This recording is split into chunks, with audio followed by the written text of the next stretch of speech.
할렐루야. 오늘 말씀의 실제는 5월 19일 토요일자 말씀입니다. 말씀의 제목은 주님은 은혜로우시며 친절하십니다. 그러므로 우리는 긍휼하심을 받고 때를 따라 돕는 은혜를 얻기 위하여 은혜의 보좌 앞에 담대히 나갈 것이니라. 히브리서 4장 16절 말씀입니다. 사탄은 하나님의 많은 자녀들이 자신들의 기도에 대한 응답을 받을 자격이 없게 느끼게 하므로 그들을 억압했습니다. 그러나 당신은 주님으로부터 받을 수 있는 것보다 주님이 당신의 필요를 채우기를 더 원하신다는 것을 깨달으십시오. 로마서 8장 32절은 말씀합니다. 자기 아들을 주시되 아끼지 아니하시고 우리 모두를 위하여 내어주신 분이 어찌 그 아들과 함께 다른 모든 것도 값없이 그리고 은혜로 우리에게 주시지 않겠는가. 슬프게도 어떤 믿는 자들은 성경에 대한 무지로 인해 주님이 그들의 죄 때문에 항상 그들에게 화를 내신다고 가정합니다. 그들은 나는 죄를 지었다. 나는 주님과 화해할 때까지 아버지와 교제하거나 그분에게 구할 수 없다라고 말했다. 다른 이들은 그들이 아버지께 직접 말씀드릴 만큼 충분히 거룩하지 않다고 믿기에 그들을 대신해서 아버지께 기도해 줄 성도들을 찾습니다. 그들이 하나님의 말씀을 이해했더라면 어떠했을까요? 이사야서 1장 18절에서 주님은 말씀하셨습니다. 오라, 우리가 서로 변론하자. 너희의 죄가 주홍 같을지라도 눈과 같이 희어질 것이요 진홍같이 붉을지라도 양털같이 희게 되리라. 주 예수님께서 오셔서 이것을 실제로 만드셨습니다. 그분은 그분의 보혈로 당신을 씻어서 눈처럼 희게 하셨습니다. 주 예수 그리스도의 이름과 우리 하나님의 성령 안에서 씻음과 거룩함과 의롭다 하심을 받았느니라. 고린도전서 6장 11절 말씀입니다. 고린도후서 5장 19절은 말씀합니다. 곧 하나님께서 그리스도 안에 계시사 세상을 자기와 화목하게 하시며 그들의 죄를 그들에게 돌리지 아니하시고 하나님은 당신에게 화가 나 있지 않으시고 그러실 수도 없습니다. 로마서 5장 10절은 말씀합니다. 곧 우리가 원수 되었을 때 그의 아들의 죽으심으로 말미암아 하나님과 화목하게 되었은즉 화목하게 된 자로서는 더욱 그의 살아나심으로 말미암아 구원을 받을 것이니라. 할렐루야. 당신에게 필요한 것은 주님의 은혜를 활용하며 그분의 사랑을 확신하는 것 뿐입니다. 그런 식으로 당신은 주님과 함께 들을 권리가 있음을 알기에 항상 담대하게 그분께 나아갑니다. 당신은 예수 이름으로 간청하거나 포고를 내릴 때 응답을 받게 되어 있습니다. 내가 너희를 택하여 세웠나니 이는 내 이름으로 아버지께 무엇을 구하든지 다 받게 하려 함이라. 요한복음 15장 16절 말씀입니다. 이 진리를 당신 안에서 믿음을 붙들두며 당신이 무엇을 원하든지 구할 수 있는 확신을 강화하게 하십시오. 당신이 구하여 받고 싶어 하는 것보다 아버지는 당신에게 주고 싶어 하십니다. 주님은 은혜로우시며 친절하십니다.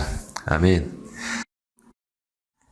제가 어릴 때만 해도 용돈을 받는다는 개념을 갖고 있지 않아서 항상 필요한 데를 아버지께 100원, 500원을 받아 썼던 기억이 있습니다. 요즘 새우깡 가격이 1,500원 정도 하는 것 같습니다. 그때는 한 봉지에 100원이었습니다. 100원을 받아서 과자를 사 먹었던 기억이 나는데요. 수시로 아빠 얼굴만 보면 100원, 아빠 100원만 하면서 달라고 따라다녔던 기억이 있습니다. 그때마다 항상 아버지께서는 웃으시며 호주머니에 있던 동전 여러 개를 꺼내서 주셨던 기억이 납니다.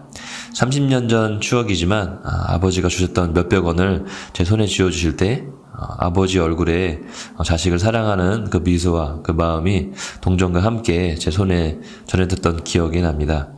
하지만 잘못을 저질렀거나 또는 시험을 못 봤거나 할 때 떳떳이 돈 달라는 말을 하기가 어려웠습니다. 왜냐하면 제 잘못이 크기 때문에 아빠에게 다가가기가 힘들었고 또 주시지 않을 것이라는 염려가 있었기 때문이었죠. 이제는 제가 자녀를 낳아보니 그때 아버지의 깊은 사랑을 알게 되는 것 같습니다. 많은 그리스도인들이 하나님께 무언가를 요청할 때, 기도할 때 육신의 아버지와 자녀의 관계처럼 그때 형성된 관계심을 바탕으로 하나님을 바라보는 것 같습니다. 예를 들어 주님께 기도하려고 앉기만 하면 지난주에 교회에 가지 않았기 때문에 하나님께서 나에게 화가 나 계실 거야 라든지 삶에서 저지른 잘못이나 실수가 생각나면서 기도가 막히지 않을까 하는 염려가 생기기도 합니다. 그래서 하는 것이 하나님 죄송합니다. 제가 큰 잘못을 저질렀습니다. 용서해 주세요. 라고 고백기도 합니다.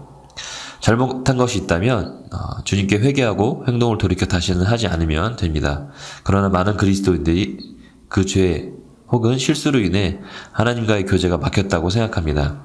그렇기 때문에 기도도 응답되지 않을 거야 라고 생각하는 경향이 있습니다. 오늘 말씀에서처럼 이것은 사실이 아닙니다. 오늘 말씀의 실제에서 사탄은 하나님의 많은 자녀들이 자신들의 기도에 대한 응답을 받을 자격이 없게 느끼게 하므로 불필요한 억압을 당하고 있다는 것을 말씀하고 있습니다. 우리가 하나님의 성품을 잘 알고 있다면 언제든지 하나님께 나아가고 교제하는 것이 아무런 문제가 없다는 것을 깨닫게 됩니다. 하나님께서는 내가 받기 원하는 것보다 더 나의 필요를 채우기 원하십니다. 그것이 하나님 아버지의 마음입니다. 로마서 8장 32절은 자기 아들을 주시되 아끼지 아니하시고 우리 모두를 위하여 내어주신 분이 어찌 그 아들과 함께 모든 것도 값없이 그리고 은혜로 우리에게 주시지 않겠는가 라고 말씀하고 있습니다. 이것이 하나님께서 우리를 향한 그분의 크신 마음입니다. 아끼시는 법이 없으시고 또 값없이 은혜로 거저 주신다는 말씀이죠. 받을 자격이 없게 느끼도록 하는 것은 그 정체가 사단이고 또 우리에게 생각을 주어서 스스로 자신이 거룩함이 더럽혀졌다고 생각하기 때문에 자신이 하는 기도에 방해를 받습니다. 두 번째는 말씀에서 증명하는 바가 이사야서 1장 18절 말씀입니다. 오라 우리가 서로 변론하자. 너희의 죄가 주홍 같을지라도 눈과 같이 희어질 것이요 진홍같이 붉을지라도 양털같이 희게 되리라. 어떤 죄든 하나님께서는 용서해 주시기를 원하십니다. 더 감사한 일은 예수님께서 십자가의 피 흘리심으로 인해서 또 우리가 새롭게 하나님의 생명으로 그분의 은혜로 거듭나는 은혜를 입었기 때문에 새로운 피조물은 죄와 상관이 없다는 것입니다. 그래서 하나님 앞에 또는 사단 앞에 정죄감과 열등감, 죄의식 없이 설 수 있는 능력이 우리에게 있다는 것입니다. 이것이 우리가 가지고 있는 큰 진리입니다. 로마서 5장 10절은 말씀합니다. 곧 우리가 원수 되었을 때 그의 아들의 죽으심으로 말미암아 하나님과 화목하게 되었은즉 화목하게 된 자로서 더욱 그의 살아나심으로 말미암아 구원을 받을 것이니라. 아멘. 그렇기 때문에 우리는 언제나 의롭고 언제나 기도 응답 받습니다. 이제는 응답을 받고 안 받고의 문제가 아닌 것 같습니다. 하나님을 얼마나 의지하고 전적인 신뢰를 갖고 있느냐인 것 같습니다. 무엇을 구하든지 구할 수 있는 확신과 응답함에 있어 아끼지 아니하시는 은혜와 친절함이 넘치시는 분에게 받을 줄 믿고 언제든 담대히 구하시는 하나님의 자녀들이 되시기를 예수님의 이름으로 축복합니다. 기도하고 마치겠습니다. 사랑하는 아버지, 제가 아버지의 풍성한 은혜를 항상 쓸 수 있게 하시니 감사드립니다. 제가 그리스도 안에서 쓸 수 있게 하시는 축복은 물론이고 아버지의 임재 안에서 아버지께서 저의 기도를 들으시는 권리도 주시니 감사드립니다. 저는 삶의 환경을 다스리는 승리 가운데 삽니다. 제가 그리스도의 통치 가운데 걷기 때문입니다. 예수 이름으로 기도합니다. 아멘.